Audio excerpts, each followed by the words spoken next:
back to News Desk. President William Ruto says that the Global Pact for Prosperity, People and Planet, commonly known as 4P, is not a rivalry between developed and developing nations. Instead, the head of state said the agreement aims to tackle inequities in the international financial systems by unlocking funding solutions for countries whose development has been held back.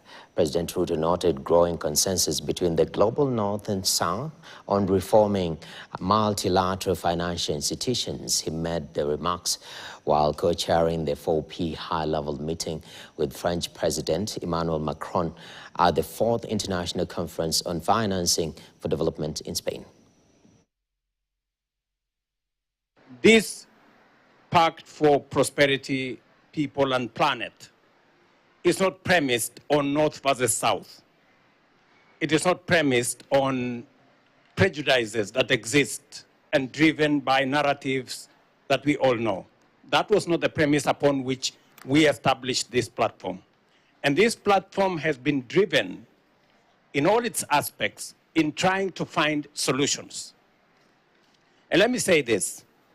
Today we have common ground by both the people living in the global north and global south on reform of the financial institution. It is no longer a matter of those of us from developing countries. I see many, in fact, everybody who spoke today in this forum spoke about the need to reform the international financial architecture. It is no longer, when we raised it initially, we looked like madmen, but today, everybody agrees that there is something that needs to be done about the international global architecture. And Ajay Banka here already has enumerated to us what steps are being taken to address the concerns that have been put forward by this forum that is jointly between people from different shades of opinion.